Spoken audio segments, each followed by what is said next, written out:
Here we have the outside of the Benimar Mileo 282. As we move along, we will firstly come to the main hookup point, just here.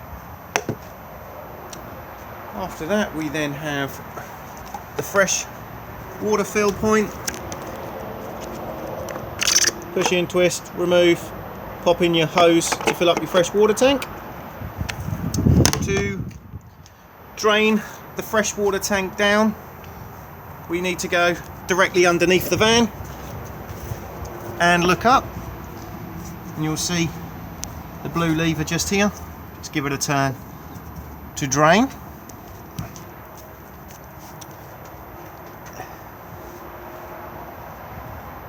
Next we have the cassette. To remove, just lift up on the blue lever just here and then pull towards you. Before you actually use the toilet cassette, undo the cap and add your toilet chemical. Cassette also empties from this point here.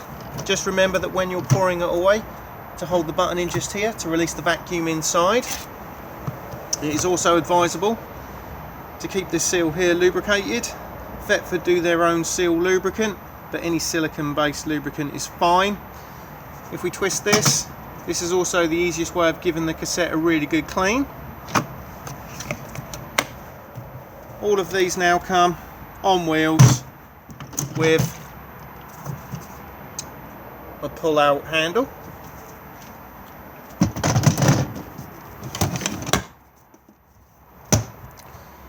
Just down here we then have the grey water drain, so anything that goes down your plug holes goes into the holding tank and then is drained off at this point here, closed and open.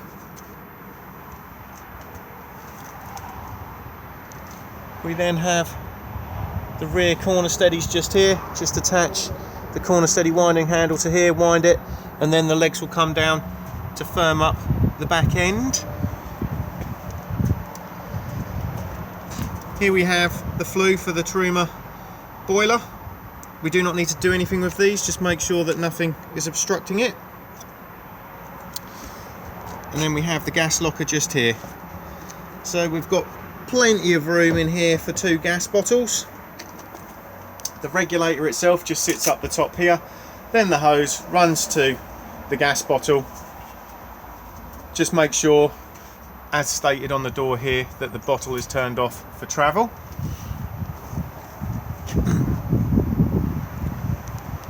As we come round to the back of the motorhome, we have the reverse camera just up here, and then the access point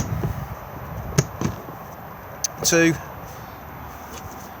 the locker space. We have in here the spare wheel and the jack and wheel brace kit.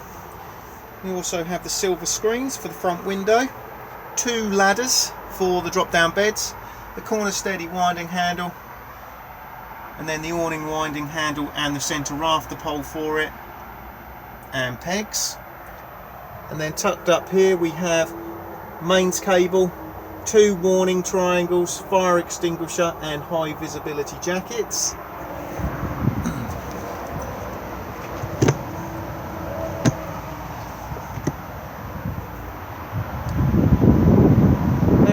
Round, we can also gain access to that locker point through this door here.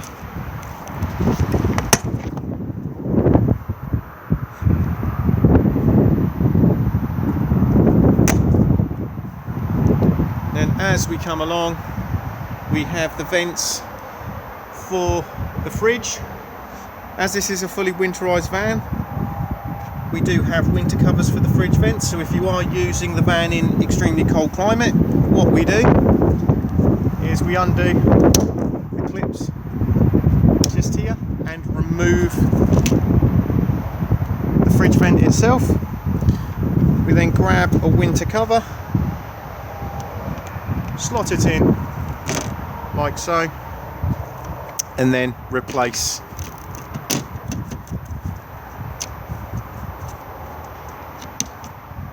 the vent itself. This will then make the fridge hold some heat in when the weather is extremely cold.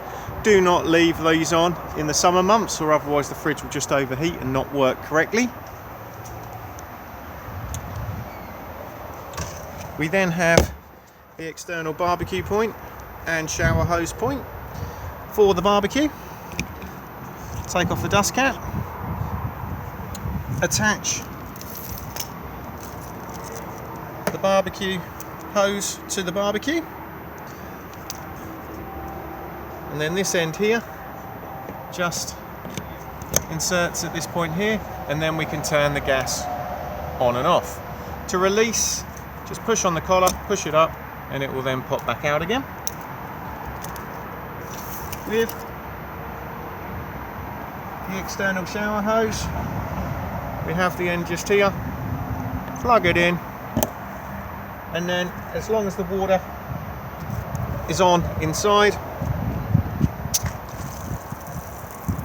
it will then go under pressure.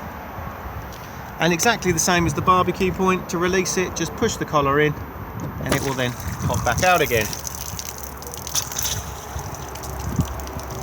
We then have the diesel fill point just here, unlocks on the ignition key, and the add blue just here. Tyre pressures here, and we have the leisure battery underneath the passenger seat and the other one located underneath the driver's seat, and then bonnet release just here.